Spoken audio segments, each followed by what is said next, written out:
The first sock, I assumed, was the laundry line's fault. Linen pegs come loose. Wind off the eastern crags is a thief with no manners, and I had lost things to it before. A kitchen rag, the corner of a bedsheet, my patience.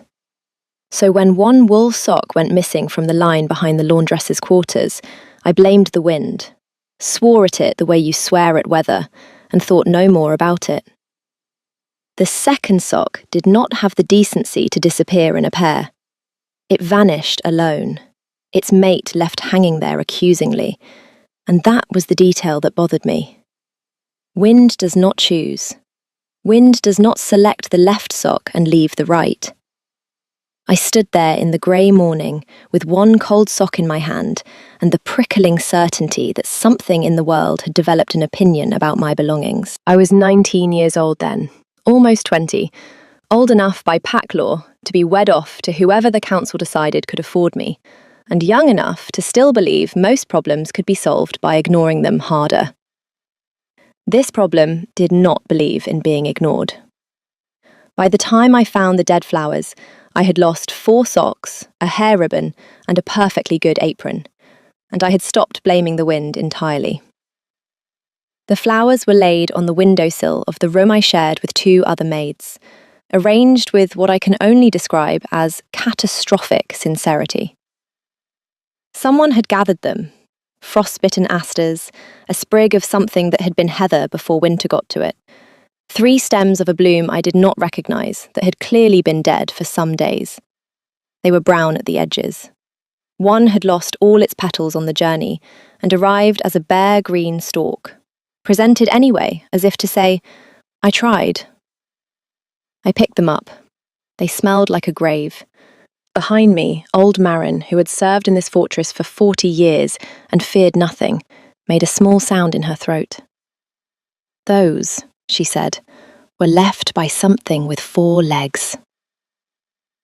I looked at the flowers. I looked at her. "A dog?" "No," said Marin, and would not say anything else, and went very pale and left the room. You should understand what kind of place I was standing in. The Iron Territories are ruled from a fortress called Varghold, a black stone fist of a castle set into the mountains where the tree line gives up. The Alpha King who held it was the strongest wolf alive, and I do not say that the way a bard says it. I say it the way the kitchen says it, flatly, as a fact about the weather. King Torvald of the Iron Line had held his crown for 11 years, and had never once been challenged twice by the same man. Rival packs sent him tribute. Enemy kings sent him their daughters. He was 32, unmated, immovable, and so far above the notice of a laundry-adjacent Omega Maid that we existed in different worlds that happened to share a roof. I had seen him exactly 4 times in 2 years of service, each time from a great distance. Each time he had looked carved out of the same stone as his castle, still, severe, the kind of stillness that makes a room arrange itself around a man without his asking. He did not know I existed. I was very comfortable with him not knowing I existed. It is a peaceful thing, being unseen by power. You can watch it freely. I had watched him preside over the autumn judgments from the back of the great hall, and I had thought, with the private dryness that was the only luxury my station afforded me, there is a man who has never once in his life been told no. I was wrong about that, as it turned out. I was about to start telling him no quite a lot, but that came later. First came the boots. I caught the thief on the 9th day. I had stayed back from the line on purpose, tucked into the doorway of the drying shed with a broom I was pretending to use, because I had decided that whatever superstition old Marin was nursing, I was a practical woman, and practical women catch their own sock thieves. The wolf came at dusk. He came the way weather comes over the crags, without announcement, suddenly simply there, enormous and silver dark, and moving through the laundry yard with the unhurried confidence of something that has never had to be afraid. He was the size of a small horse. His coat was the grey of wood smoke and old iron, and he walked directly to the line, considered it with the gravity of a scholar selecting a text, and took, delicately, between teeth that could have closed on my throat without effort, a single stocking. Then he saw me. I want to be honest about this moment because it became important later, and because everyone who has heard the story since has gotten it wrong. They imagine I screamed. They imagine I ran. I did neither. I stood in the doorway holding a broom, and the largest wolf I had ever seen stood 12 feet away, holding my stocking in his mouth, and we looked at each other. His ears went back, not in threat, in something that, on a creature with that much dignity, could only be called embarrassment. He lowered his head a fraction. The stocking hung from his jaw, absurd, grey wool against all that lethal silver. "That," I said, "is mine." The wolf did not move. "You have 4 already," I said, "and the asters, which were dead, by the way. If you are going to commit to a campaign of theft and graveside botany, the least you could do is steal me something I can wear in matching quantities." I do not know what I expected. I had just delivered a lecture on laundry to an apex predator. By every rule of sense I had ever been taught, I should have been backing away with my eyes down, because meeting a dominant wolf's gaze is a challenge, and challenging the largest wolf in the territory is the kind of mistake you only get to make once. But the wolf did not read it as a challenge. The wolf read it as a conversation. He set the stocking down, on the ground, between us, with enormous care, as if returning it. Then he looked at me, with eyes that were not an animal's eyes at all. They were grey, and they were old, and they were mortified, and he turned and went back over the wall the way he had come, leaving me alone in the dusk with my recovered laundry and the dawning, ridiculous understanding of exactly whose wolf I had just scolded. There is only one wolf that size in the Iron Territories. I sat down on an overturned washtub and put my head in my hands and laughed until my ribs hurt. Because the alternative was to think clearly about what it meant, and I was not ready. The flowers kept coming. This is the part I still cannot quite explain, so I will simply report it. After the night in the laundry yard, after he knew that I knew, a more reasonable creature would have stopped. The secret was out. The dignified thing, the kingly thing, would have been to never, ever do it again. He could not stop. A bundle of half-frozen winterberries appeared on the sill 3 days later, the leaves already going to slime. A bird's feather, iridescent and genuinely lovely, which was an improvement, except it was followed the next morning by what I am almost certain was a vole, deposited on the threshold with great ceremony, which was emphatically not. I returned the vole to the garden. I kept the feather. I told no one, because who, precisely, was I going to tell? "The king's wolf is courting me with corpses" is not a sentence you say out loud in a fortress where the walls listen. And then, 11 days after the laundry yard, I was summoned to the King's Library to dust. I had never been inside it. Omega maids cleaned the lower halls and the kitchens and the guest wings. The King's private rooms were tended by trusted servants of higher rank. So when the steward read my name off his list, with a frown that suggested he had checked it twice, I understood 2 things at once. That someone had requested me specifically, and that the someone had not been the steward. The library was the warmest room I had ever stood in. It went up 3 floors, walled in books and lit by a hearth the size of a cart, and it smelled of beeswax and old parchment and wood smoke, and I forgot for a moment to be nervous, because I had never in my life seen so many beautiful things in one place that I was permitted to touch. He was at the far end, at a desk, pretending to read. I say pretending because I watched him turn a page without his eyes moving, and a man whose eyes do not move is not reading. He was aware of me the way a held breath is aware of the next breath. The great grey stillness I had watched from the back of the hall was still there, but underneath it, for the first time, I could see the effort it cost him. The stillness was not natural. It was held. He was holding it the way you hold a door against a wind. I curtsied. I began to dust. "You are the one from the laundry," he said. It was not a question, so I did not answer it.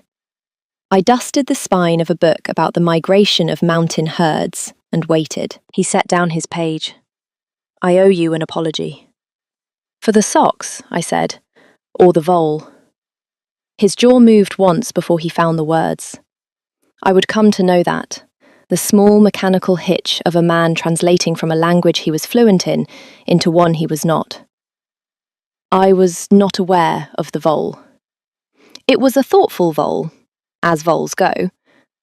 He is not... The king stopped, started again.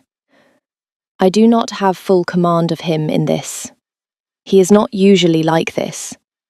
He has never been like this. He, not it."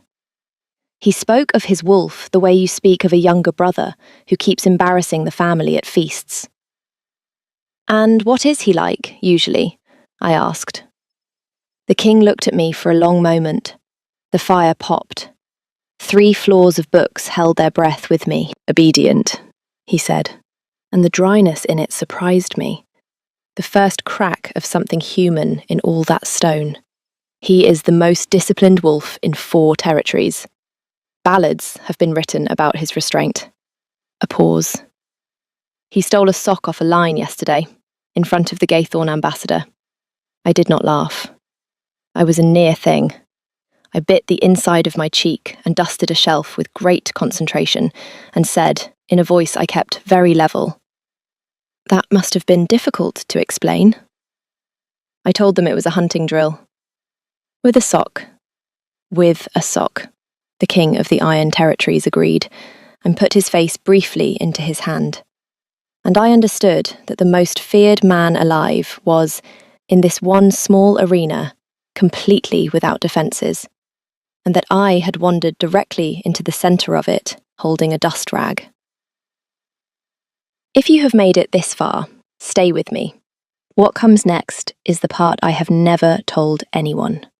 The part where I stopped finding it funny and started finding it frightening. Because frightening is what it becomes when you realise you might want it. If this story has its hooks in you, the way it still has them in me, follow along. There is a great deal more, and it gets stranger before it gets sweet. I was given a new assignment the following week. It was phrased as routine. The library required regular care, the steward said, not looking at me, in the tone of a man delivering instructions he disagreed with. I would attend it 3 mornings a week. I would, he did not say but clearly meant, stop appearing in places the king's wolf could rob. So 3 mornings a week, I dusted books in the warmest room in the fortress, while the most powerful wolf alive pretended to read at the far end, and lost, slowly, the war he was fighting against his own nature. I learned him in pieces. I learned that he took his tea bitter and never finished it, that he left the cup precisely 2 inches from the edge of the desk every time, a man who governed even his own clumsiness. I learned he could not bear an untidy shelf, and would, when he thought I was not looking, rise and straighten a row of spines I had left a finger's width out of true, then return to his desk and his unread page as if nothing had happened. I learned that when I spoke, he stopped breathing for the length of a sentence. And I learned, this was the dangerous one, that I had begun arranging the shelves wrong, on purpose, just to watch him get up. The flowers improved. He had clearly received instruction from somewhere, or his wolf had absorbed some hard lesson about botany, because the dead asters gave way to living things.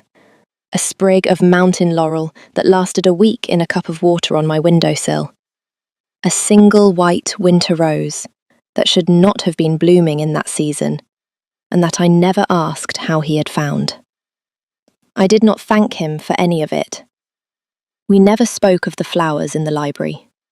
That was the arrangement neither of us had agreed to. In the library, he was a king, apologizing for his wolf. And outside it, he was a wolf who could not stop, and the two were not permitted to acknowledge each other. It should have been absurd. It was. It was also the most alive I had felt in 2 years of being no one. Which is precisely when the Lady Sigrun noticed me. Lady Sigrun of the Westmark had come to Varghold in the autumn with her father's banners and her own clear understanding of why. She was the most advantageous match in 3 territories: high-born, sharp, beautiful in the way a blade is beautiful, and entirely aware that the king's continued refusal to marry was the only thing standing between her and a crown. She had spent a season being gracious about it. She had attended every judgment, sat at every feast, positioned herself in every corridor the king was known to walk. And the king had been unfailingly courteous and immovable. And Lady Sigrun had been patient, because patience is cheap when you believe the prize is inevitable. Then the king's wolf started stealing a maid's laundry, and the prize stopped being inevitable, and Lady Sigrun stopped being patient. She came to the library on a morning she knew I would be there. I do not know how she knew. I have since learned that in a fortress, the people at the bottom and the people at the top both know everything. It is only the comfortable middle that walks around blind. I was on the second tier when she entered, dusting, and the king was at his desk, and she swept in without announcement, in a gown the colour of dried blood, and said, "Your Grace, I did not realise you kept the library staffed during your private hours." The king rose. Courtesy. "Lady Sigrun." "I'll only be a moment." She drifted along the lower shelves, trailing one finger, not looking at me the entire time, the way you look at a stain you intend to remove. "I came to return the volume on Westmark genealogy. I thought you might wish to consult it." A pause waited like a held knife. "Given the conversations the council has been having about your line." I kept dusting. I had become very good at being furniture. "The council may have its conversations," the king said. "I will have my answer when I have it." "Of course." Sigrun reached the foot of my ladder. She looked up at me then, finally, openly, and smiled. "You there, girl, you've left dust on the 3rd shelf." I had not. The 3rd shelf was immaculate. I had done it twice. "My apologies, my lady," I said, and climbed down, because there are fights you do not win from the top of a ladder. "What is your name?" "Wren, my lady." Wren. She tasted it and found it beneath her. A little brown bird. How fitting. She turned to the king with the smile still on, sharpened now. "Your Grace really should consider the quality of his household. One never knows what climbs in from the kennels." And she left, in a swirl of blood-red skirts, having said kennels to a room that contained a king and a maid and the unspoken 3rd presence of a wolf, and having made it very clear that she knew exactly what she was looking at. The library was silent.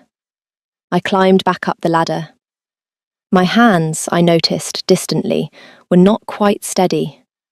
I picked up my rag. "Wren," the king said. I had not given him my name. He had it now anyway, taken out of Sigrun's cruelty and kept. "Your Grace." "There is no dust on the 3rd shelf." He had risen. He stood at the foot of the ladder, 3 paces back, the distance he always kept, the careful space he never closed. He was looking up at me, and for once he was not holding the stillness. For once I could see all the way down into how angry he was, and the anger was not at me. "No," I agreed. "There is not." "Then you will not apologise for it again." His jaw did its small mechanical work. Not to her, not to anyone in this house. You answer to me, and I have never once found you wanting." It was the closest thing to a declaration I had ever heard, and he did not seem to know he had made it, and that, more than the flowers, more than the wolf in the dusk, was the moment the laughter dried up in me, and something far more dangerous took its place. I came down the ladder. I stood in front of him, one pace inside the distance he kept, close enough to break his rule for him. "You should go back to your reading, Your Grace," I said, quietly. "The Gaythorne ambassador will want to hear you finished a page today." His mouth did a thing it had clearly been trying not to do for weeks. It was not quite a smile. It was the foundation a smile is built on. "Insolent," he said. "Accurate," I said, and went back to my dusting, and felt his eyes on me the whole length of the room, and did not turn around, because if I had turned around, I would have done something neither of us was ready for. The thing about a fortress is that nothing stays in one room. By the turning of the month, the whole of Varghold knew that the king's wolf had chosen a maid, and the fortress divided itself into the people who found it romantic and the people who found it intolerable. And Lady Sigrun appointed herself general of the Second Army. She could not move against me openly. The king had as good as put his hand over me in front of witnesses, and even Sigrun would not challenge that directly. So she did what the cornered powerful always do. She moved in the dark. The first I knew of it was the bread. I was not meant to eat from the king's kitchen. Omega maids took their meals from the lower hall. But the library work had elevated me just enough that the head cook, a kind mountain of a man named Breg, had taken to leaving me a heel of the good bread and a wedge of cheese on the mornings I came up. A small kindness. I had grown to depend on it more than I admitted. On a grey morning, near the dark of the year, I came up to find my bread waiting, and I was reaching for it when a kitchen cat, a lean, orange creature who haunted the larders, got there first, tore off a corner, and ate it. The cat was dead before I finished crossing the room. It happened fast and it happened ugly, and I will not describe it, except to say that I stood frozen with my hand still out toward the bread I had been one heartbeat from eating. And I understood, with a cold that went all the way to the floor, that the bread had not been meant for the cat. I did not scream. I have thought about that often. That in the two moments of my life that should have made me scream, the wolf in the dusk and the poison in the bread, I did not. I think some part of me had decided early that screaming was a thing you did for an audience, and I had spent my life without one. I picked up the dead cat. I wrapped it in my apron, and I carried it, and the bread, directly to the king. I did not go through the steward. I did not wait to be summoned. I walked into the great hall in the middle of a council session with a dead cat in my arms, and 40 of the most powerful wolves in the territory turning to stare. And I walked the length of that hall under the wolf throne, and I set the bundle down on the stone before the dais, and I said to the king, in a voice that came out far steadier than I felt, "Your wolf has good taste in laundry, Your Grace. Someone in this hall has worse intentions toward your bread." The hall erupted. The king came down off the dais. He did not roar, he did not shift. He simply moved, and the speed of it silenced the room more thoroughly than any shout, because everyone present understood at once that the stillness they had always known him for had been a choice, and the choice had just been withdrawn. He crouched by the bundle. He looked at the bread. He looked at the cat. He looked, last and longest, at me, at my hand, which I had not realised I was holding strangely until I saw him see it. A thin line of blood across my palm where I had gripped the cat's claws too hard carrying it. Something happened in him then that I felt rather than saw. The bond, I would learn to call it later. In that moment, I only knew that the air in the great hall went taut and warm and furious all at once, that a wordless heat rolled off him and through me like the heat off a forge, and that somewhere underneath the king's perfect control, The wolf had stopped being embarrassed and started being something with teeth. "Who prepared the morning bread?" the king said, quietly, to the whole room. No one answered. "Breg." The cook stepped forward, grey-faced. "Who had access to the upper kitchen this morning?" "Servants, Your Grace, and—" Breg's eyes went helplessly to the side of the hall. "And Lady Seagrin. She came to inquire about the menu for the solstice feast. She was alone in the larder a moment." 40 heads turned toward the blood-red gown. Lady Seagrin did not flinch. I will give her that. She was made of the same cold iron the rest of them only pretended to. "This is absurd," she said. "You would take the word of a kennel girl over—" "I have taken nothing yet," the king said. "I have asked a question. You are the one who answered it by defending yourself before you were accused." The silence after that was the loudest thing I have ever heard. They did not exile her that day. This is the part the romantic half of the fortress never wanted to hear. Power does not move that cleanly. Lady Sigrun was highborn, her father held the Westmark passes, and a king who hanged a noblewoman on the word of a maid and a dead cat would have a war on his hands by spring. The king knew it. Sigrun knew it. The knowing sat between them in that hall, like a drawn blade no one could afford to swing. So she was confined to her quarters, pending the arrival of her father, and the matter was to be settled by law, and everyone in Varghold understood that law was a slower and less certain thing than justice, and that as long as Sigrun breathed in that fortress, I was not safe. The king found me that evening in the library.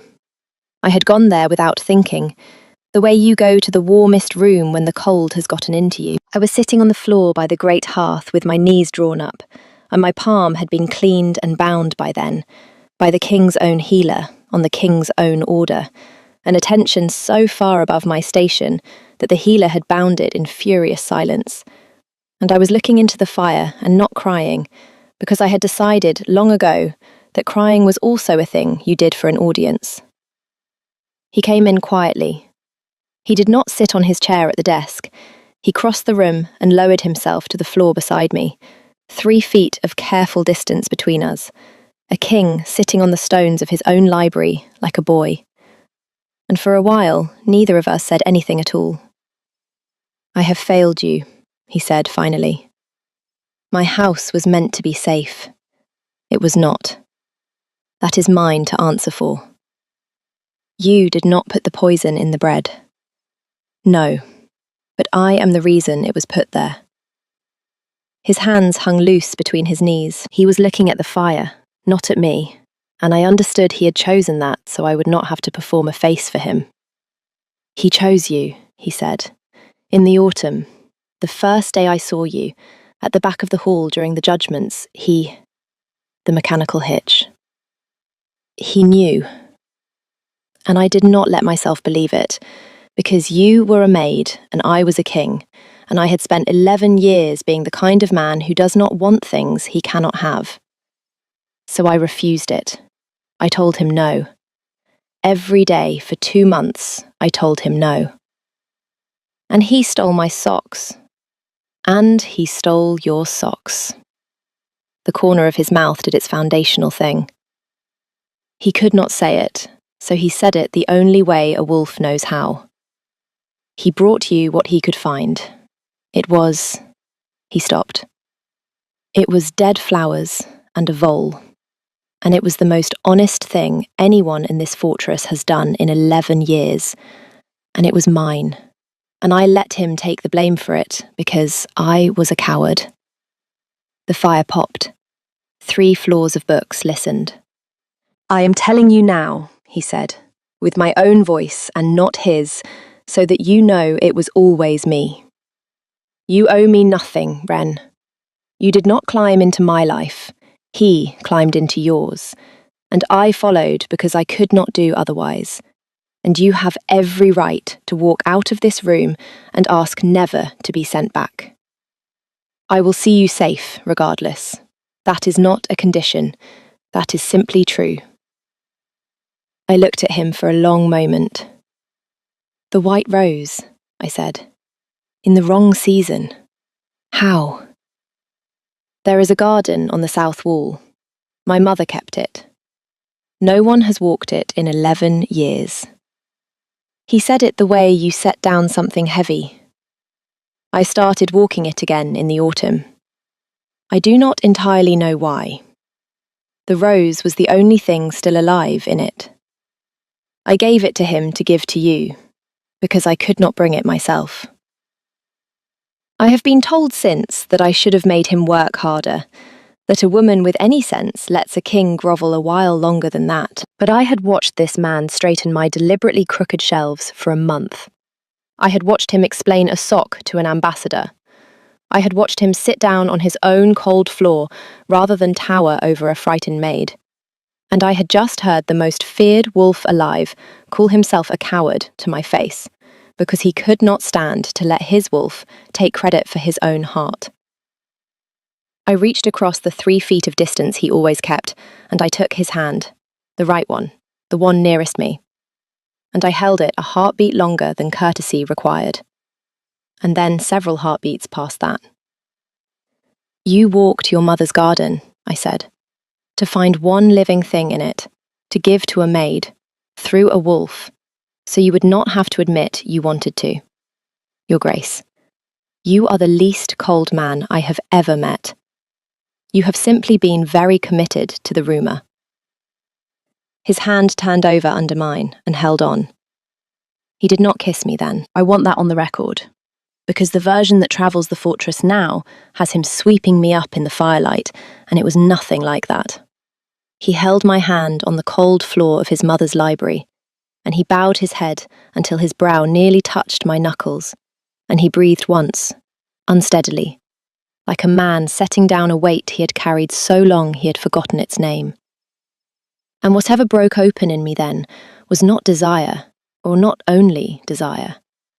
It was the simple, unbearable relief of being seen by someone who had every reason to look away, and had refused to.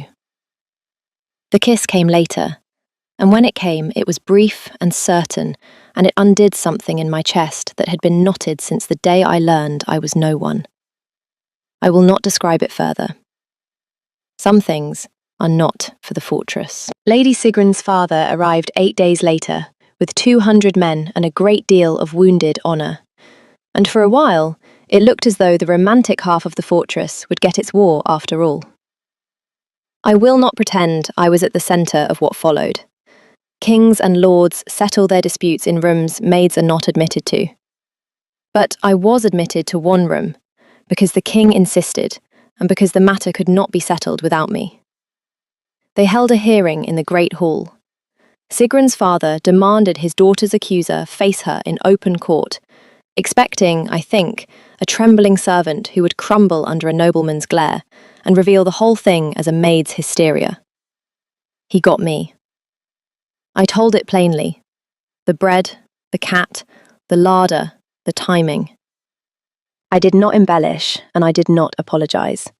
And when Sigrun's father demanded to know why a king should believe a kennel girl over his blood, I looked at him, and I said, "Because the cat is dead, my lord, and I am not.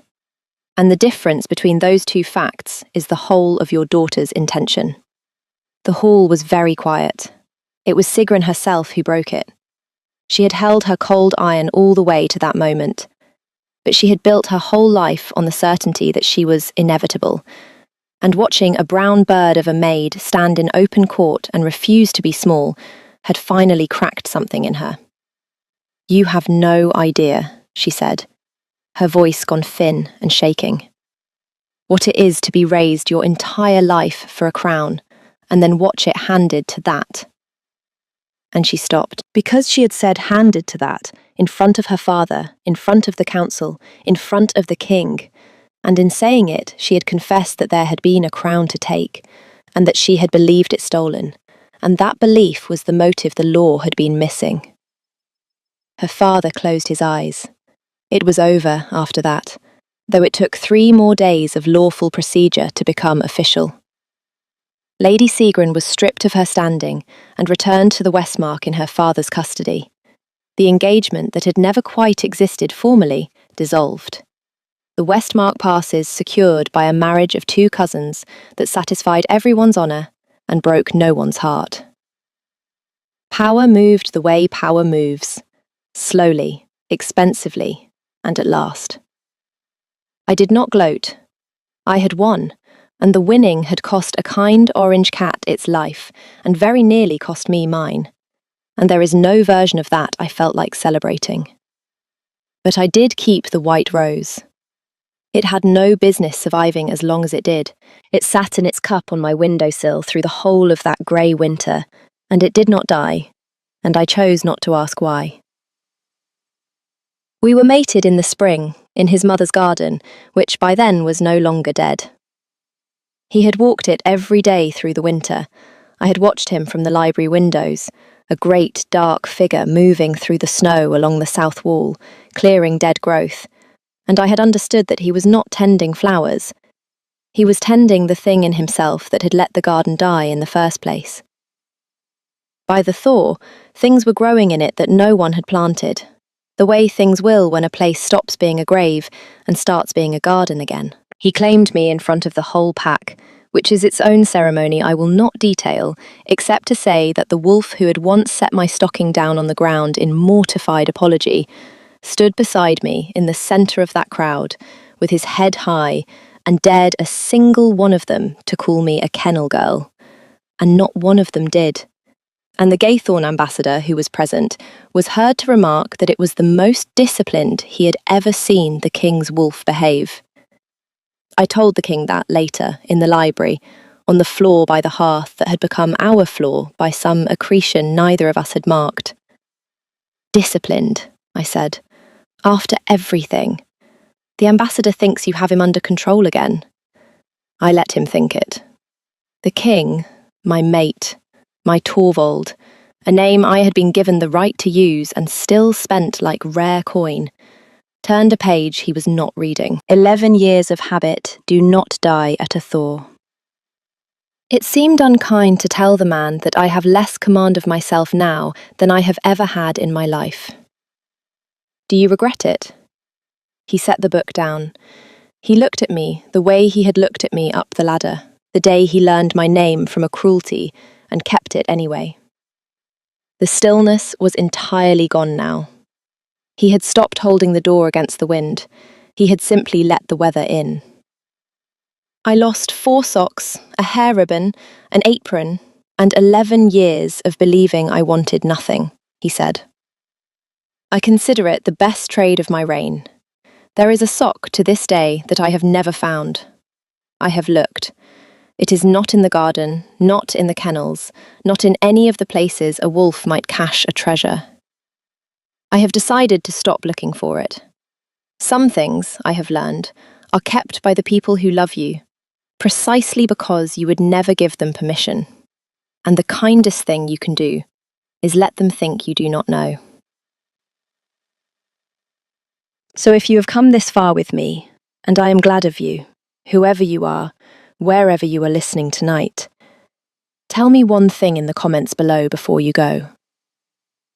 Did you see it coming? The wolf, the flowers, the cold king who turned out to be the warmest thing in that whole black fortress. I did not. I thought I was a woman who had lost a sock to the wind. I was a woman the wind had been bringing something the whole time. Stay a while. There are more stories in these stones than I have told you yet, and I will tell them all, if you will keep listening. Subscribe, and I will keep your seat by the fire. After all, someone has to know where the socks went.